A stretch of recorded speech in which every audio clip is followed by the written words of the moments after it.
Buenos días a todos y todas.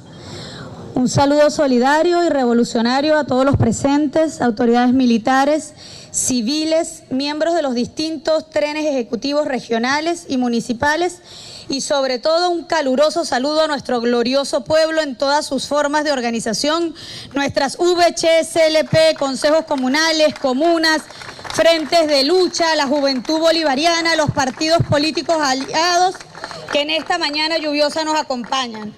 Comienzo agradeciendo la deferencia que tuvo nuestro apreciado maestro y guía, comandante gobernador, quien conjuntamente con el equipo político regional me asignaron la tarea de ser oradora de orden en una celebración que desde mi punto de vista como defensora sempiterna de los derechos humanos es la más emblemática de las fechas que celebramos, el Día de la Resistencia Indígena, a 523 años.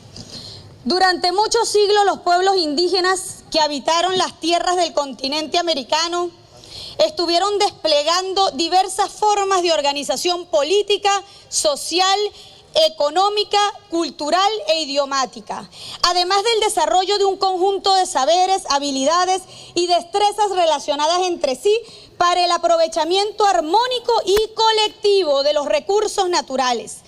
Estas personas tenían sus propias y fructíferas leyes, creencias, rituales, valores y formas de vida. Aquellas tierras, estas tierras, eran y son sus tierras, sus hogares. Pero ante el hecho fortuito y macabro del arribo de navegantes lejanos, encabezados por el genovés Cristóbal Colón y financiados por la monarquía europea a través de la reina Isabel la Católica, llegaron a este territorio del mundo un 12 de octubre de 1492. Territorio este circundado por inmensas y esplendorosas montañas de plata, infinitos yacimientos de metales preciosos y de extraordinarias condiciones climáticas y un sinfín de riquezas. Se llevó a cabo en ese momento un rapaz proceso de conquista y colonización europea, lo que significó para los habitantes originarios la imposición avasallante de un modelo sociocultural ajeno, el despojo de sus tierras, la separación de sus familias, la pérdida de la mayoría de su población, diezmada por esas luchas libradas y por las enfermedades que también ellos trajeron a estas tierras, y en general la imposición a toda clase de tormentos y vejámenes que toda invasión trae. Con la llegada de estas tropas de españoles, italianos, portugueses e ingleses a estas tierras de lo que pudiéramos llamar el extremo occidente de este hermoso continente, existían alrededor más de 90 millones de habitantes, de aborígenes como aztecas, como los mayas, los caribes, los incas, entre tantos más. Sabíamos incluso que los propios mayas ya habían diseñado su calendario, tenían efectivos sistemas de riego desde el norte a Suramérica, pasando por Centroamérica. Recordamos a los hombres del maíz, al Popol Vuh, tenían su propia filosofía y una doctrina comunitaria. De todos ellos quedaron siglo y medio después poco más de 3 millones y casi todos esclavizados, reducidos a servidumbre, tratados peor que animales. Con estos datos llegamos a la triste conclusión, como una vez nos los contó Hugo Chávez, que inequívocamente estos invasores sanguinarios asesinaban sin descanso a un indígena cada 10 minutos. Aquí me permito leer una declaración hecha por Colón en español a los nativos. Abro comillas. Yo certifico que Dios mediante entraremos a la fuerza a vuestro país y os haremos la guerra mediante todas las formas y maneras que podamos, y os sujetaremos al yugo y obediencia de la Iglesia y de vuestras majestades. Tomaremos vuestras mujeres e hijos y los esclavizaremos, y de esta manera los venderemos y los desecharemos. Diría, pienso yo, Martin Luther King, la pobreza del hombre como resultado de la riqueza de su propia tierra. Fue así como en cada viaje al desembarcar, indiscriminadamente mataban a cualquier indígena que se atravesaba, los saqueaban, destruían, quemaban todo a su paso, instauraron el reino del terror, Una vez que los indios corrían hacia la selva a esconderse, formaban escuadrones para ir a buscarlos y masacrarlos sin piedad. Y uno de los episodios más dantescos que relata la historia era cuando le arrebataban los bebés y los niños a las madres para tirárselos a los perros, quienes los devoraban en la presencia de sus propias madres. Aquí me retrotraigo en el tiempo y me consigo con la Mariana Lerín, niña de 8 años aproximadamente, sentada en un pupitre, escuchando cómo un maestro me hablaba y nos enseñaba grandilocuentemente del gran héroe que fue Cristóbal Colón. ¿Cómo olvidar, si era una pregunta segura de examen, las hermosas 3 carabelas, la Pinta, la Niña y la Santa María? Así fue como nos vendieron la historia de Alicia en el País de las Maravillas, la conquista que trajo bienestar y que nos hizo visibles, la evangelización que habría opinado Jesús de Nazaret. Con todo esto trataron de ocultar el genocidio y las cifras de las cuales nunca se ha obtenido una de manera exacta. Esta historia mal contada y esa educación irresponsable que imperó antes de la llegada de la revolución convirtió en héroes a grandes asesinos que vinieron a refundar estos pueblos a su antojo y al estilo europeo, que para ellos era la medida de todas las cosas. Ejemplo, el español Diego de Lozada, que hasta un himno tiene en Caracas y le han elevado estatuas. El español Hernán Cortés, al que incluso por tales hazañas lo nombraron marqués. A Francisco Pizarro, entre tantos otros, y todos ellos, ninguno alcanza ni se acerca tan siquiera a las muertes de Hitler. Hitler se quedó en pañales al lado de estos asesinos. Es decir, estamos en presencia del peor lavado de cerebros que nos hayan hecho durante décadas y generación tras generación, que nos llevó al ridículo más grande de rendirle honores a unos vagabundos. A nuestra patria y a nuestro continente nadie lo descubrió, nadie lo creó, ya teníamos vida en su totalidad, en todos sus aspectos.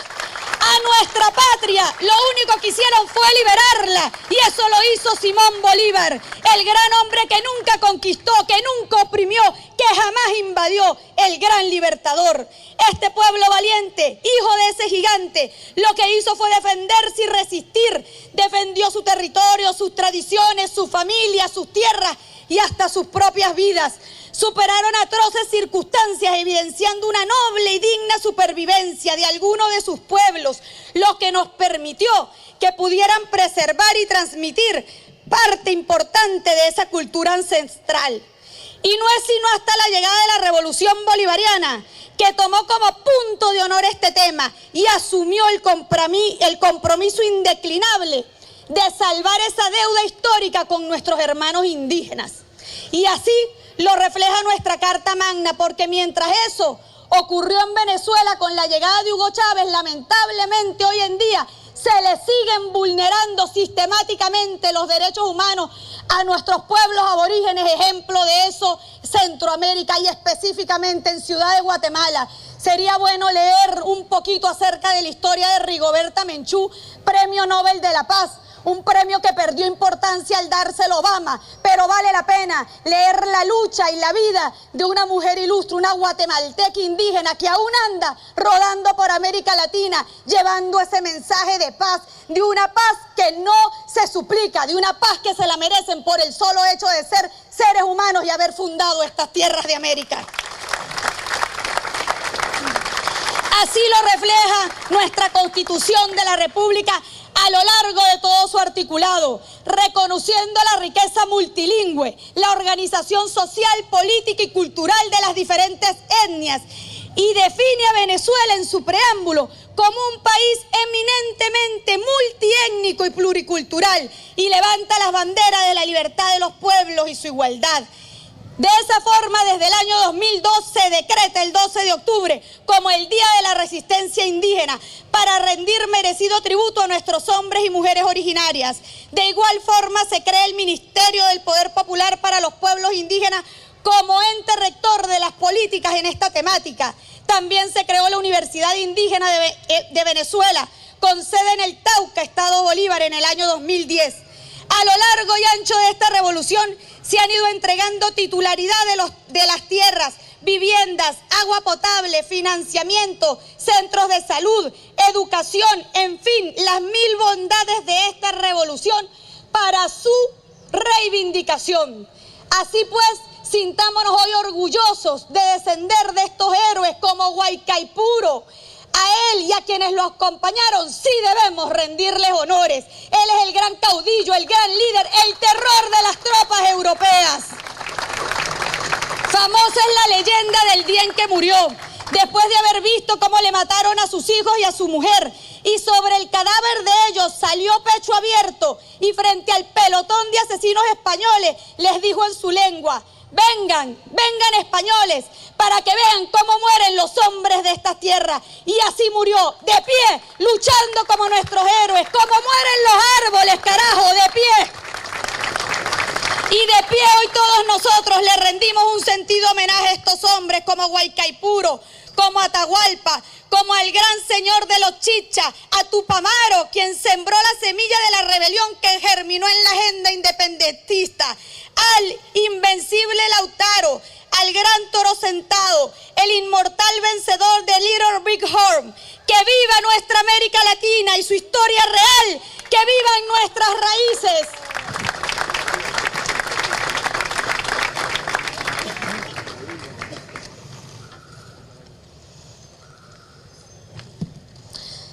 Por eso tampoco estamos de acuerdo con el nombre de América, porque hemos aprendido que proviene de otro genocida, Américo Vespucio.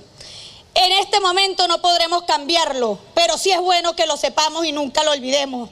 Por eso hoy los pueblos del continente se levantan, alzan su voz, se oponen a los imperios, a los viejos y a los nuevos. Le dicen no a la continuidad del modelo neoliberal, al que poco o nada le importa la historia y sus gentes, poco le importa el medio ambiente, son víctimas de la avaricia y del abuso del poder. Nuestros pueblos originarios, si bien no poseen esa educación que conocemos convencional, son ricos en sabiduría, sus ideas son de un valor inestimable, tienen una filosofía de vida que tiende a situar los valores humanos por encima de los materiales y creen que el equilibrio con la naturaleza es un prerequisito para el futuro del planeta, así que sin lugar a dudas ellos son superiores y están más claros que muchos. Con esto nos damos cuenta, hoy más que nunca, de la vigencia que tiene el pensamiento de Bolívar y de la preclaridad de Hugo Chávez, que sin lugar a dudas se convirtió en nuestro segundo libertador. Por eso, hoy en su honor, ahora más que nunca es un tiempo de lucha, es un tiempo de batalla, y abrazados a nuestro plan de la patria, este es el momento preciso para continuar diciéndole al mundo entero que estamos resueltos a ser libres, a defender nuestra independencia, nuestra cultura, nuestra historia. La dignidad venezolana no se negocia, no es el momento para el guaguineo, la indecisión es traición, es la hora de la lealtad y el compromiso absoluto, y con el pecho henchido, hoy podemos decir que hoy tenemos patria, viviremos y venceremos, camaradas.